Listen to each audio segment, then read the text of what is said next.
अभी रिसेंटली हमने ये देखा है कि शेयर मार्केट में काफ़ी ज़्यादा उतार एंड चढ़ाव देखने को हमें मिला है।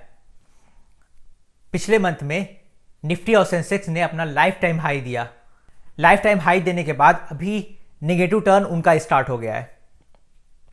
मार्केट में बहुत सारे एंटीसिपेशन भी चल रहे हैं, बहुत सारे लोग बात कर रहे हैं कि रिसेशन आने वाला है और शेयर मार्केट क्रैश हो जाएगी और ये क्रैश जो होगा 2008 से बड़ा होगा या एंड बहुत सारी बातें, बहुत सारे गॉसिप्स एंड बहुत सारे एंटीसिपेशन चल रहे हैं। तो आज हम इस बारे में थोड़ा डिटेल में बात करते हैं। कुछ हिस्टोरिकल इवेंट्स हैं कि जो हमारे पिछले रिसेशन आए हैं उसके कंपैरिजन में उस टाइम पे शेयर मार्केट ने क्या परफॉर्म किया था। एक बात यहाँ पे मेंशन कर दूंगा कि हर रिसेशन अपने आप में यूनिक होता है, क्योंकि जो रिसेशन आने की वजह होती है वो सारे रिसेशन की अलग होती है। लेकिन सारे रिसेशन में एक पॉइंट बहुत ही कॉमन होती है, टाइटनिंग मॉनेटरी पॉलिसी।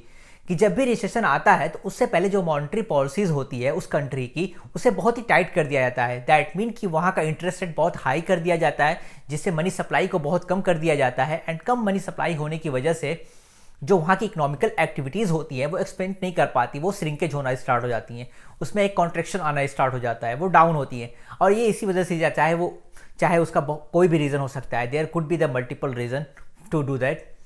तो एक चीज़ कॉमन होती है कि जब भी शेयर मार्केट में जब भी रिसेशन आता है तो उस टाइम पे टाइटनिंग मॉनेटरी पॉलिसी होती है।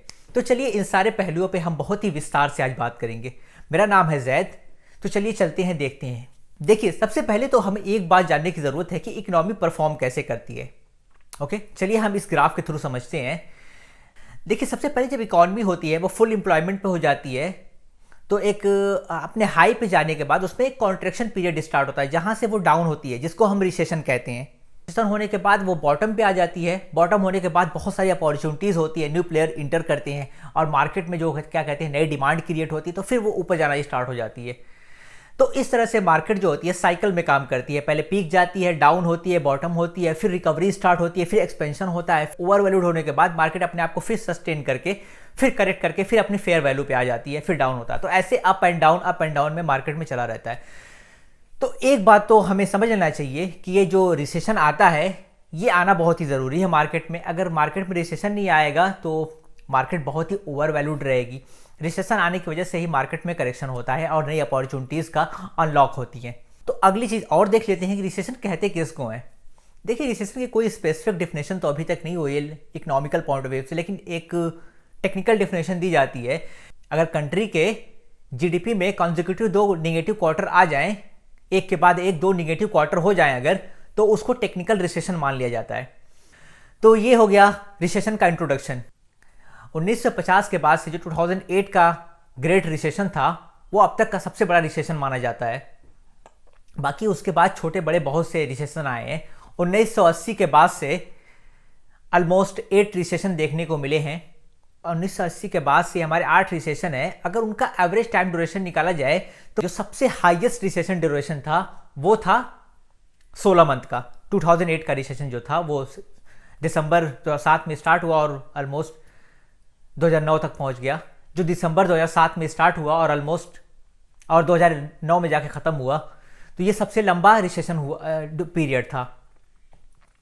अब चलिए देख लेते हैं कि जो हिस्टोरिकल रिसेशन आए थे उसके कंपैरिजन में उस टाइम पे शेयर मार्केट ने क्या परफॉर्म किया था। देखिए, एक बात याद रखिएगा कि जब रिसेशन आने वाला होता है तो शेयर मार्केट में जो होता है, क्योंकि इसमें बहुत बड़े बड़े बिजनेस इन्वॉल्व होते हैं, बड़े इन्वेस्टर्स इन्वॉल्व होते हैं जिनको मार्केट की बहुत सारी इनसाइट्स पता होती हैं। तो क्या होता है कि जो प्राइस मोमेंट होता है शेयर मार्केट में वो रिसेशन के आने से पहले ही रिफ्लेक्ट होने लगता है कि अगर मार्केट डाउन होने लगती है तो दैट मीन कि हाँ, आगे कुछ बड़ा इवेंट होने वाला है। तो अभी तक हिस्टोरिकली ये देखा गया है कि रिसेशन आने से 4 से 5 महीने पहले ही शेयर मार्केट में गिरावट स्टार्ट हुई है और रिसेशन जैसे ही खत्म होने वाला होता है उसके 4 से 7 महीने पहले ही इकोनॉमी में 4 से 7 महीने पहले ही शेयर मार्केट में रिकवरी स्टार्ट हो जाती है। चलिए अब कुछ प्रिकॉशनरी मेजर पे बात कर लेते हैं कि अगर रिसेशन आता है तो आपको क्या करना चाहिए एज ए इन्वेस्टर। एक इन्वेस्टर को यह पता होना चाहिए कि इन्वेस्टर का सबसे अहम चीज़ होती है एक इन्वेस्टर का इन्वेस्टमेंट ऑब्जेक्टिव, कि उसका इन्वेस्टमेंट ऑब्जेक्टिव क्या है, और दूसरी चीज़ होती है कि उसका टाइम होराइजन, कि वो कितने दिनों के लिए वो इन्वेस्टमेंट को करने वाला है। अगर आप लॉन्ग टर्म इन्वेस्टर हैं जिसका होराइजन 10, 10 ईयर प्लस है, तो उनको इस शॉर्ट टर्म फिनोमिना या रिसेशन से कुछ जरा भी घबराने की ज़रूरत नहीं है। ये एक नॉर्म, क्योंकि मार्केट जो होती है हार्डली 2 साल के अंदर अपने आप को करेक्ट करके अपनी न्यू प्राइस से एबो चली जाती है। तो आपका जो भी इन्वेस्टमेंट रहेगा वो आपका 1 से 1.5 सालों में या 2 सालों में उम्मीद है कि कवर हो जाएगा, क्योंकि अभी तक हिस्टोरिकल ऐसे ही हुए हैं। जो हमारा ट्रैक रिकॉर्ड रहा है मार्केट का, वो 1 से 1.5 सालों में मार्केट अपने आप को करेक्ट कर लेती है।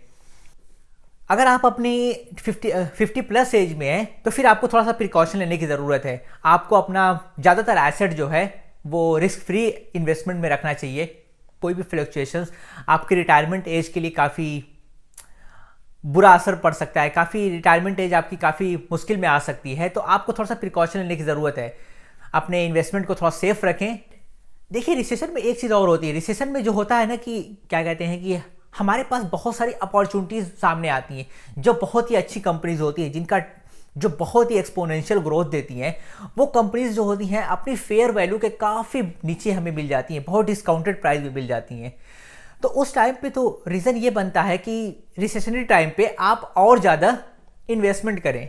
लेकिन होता ऐसा है कि क्योंकि रिसेशन में बहुत सारी जॉब चली जाती हैं, बहुत सारी इनकम बिजनेसेस बंद हो जाते हैं, तो लोगों की इनकम बहुत ही कम हो जाती है। लोगों के पास इतनी सेविंग नहीं होती कि वो नया इन्वेस्टमेंट कर पाएँ। तो ये बड़ी प्रॉब्लम होती है।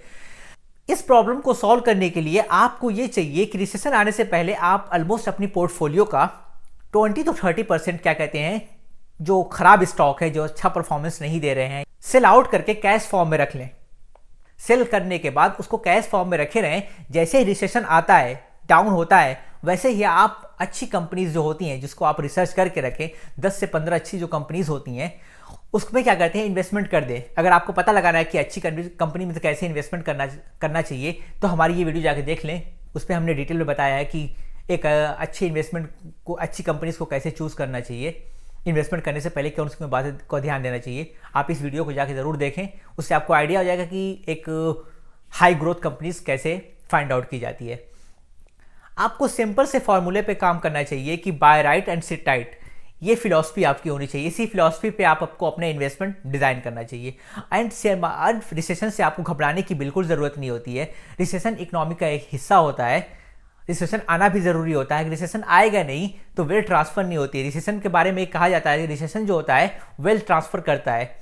तो पहले से एक अवेयर इन्वेस्टर बने, चीज़ों को समझे और जाने, और रिसेशन आने से पहले उसकी तैयारी करके रखें। देखिए, बरसात उनके लिए बहुत अच्छा होता है जो उसकी पहले से तैयारी करके रखते हैं। ये तो तकलीफ का सबब उनके लिए बनता है जिनको उसका पहले से आने के लिए जिनकी उनकी तैयारी नहीं होती है। तो आप भी रिसेशन आने से पहले रिसेशन की तैयारी करके चलें। अपनी पोर्टफोलियो में से कुछ फंड निकाल के उसको कैश फॉर्म में होल्ड करके रखें, ताकि जब आपको अच्छी अपॉर्चुनिटीज़ मिले तो आप नया इन्वेस्टमेंट उसमें करके अपनी पोर्टफोलियो को रीबैलेंस कर सकें, और जब वो ग्रो हो तो आपका फंड एक अच्छे रेट से ग्रो कर पाएँ और एक अच्छा रिटर्न आप निकाल सकें। होप कि आपको एक आइडिया हो जाएगा कि ये रिसेशन के और शेयर मार्केट में हमें कितना ज़्यादा घबराने की ज़रूरत है। तो उम्मीद करता हूँ कि इस वीडियो के बाद आपको ज़्यादा रिसेशन से परेशानी नहीं होगी। अगर आप पहले से ही अवेयर रहेंगे तो आप चीज़ों को समझ पाएंगे कि हाँ, मुझे क्या करना चाहिए और कैसे इसको होल्ड करना चाहिए। तो अगर आपको कोई भी क्वेश्चन हो तो प्लीज़ कमेंट करके हमें ज़रूर बताएं। Thank you very much.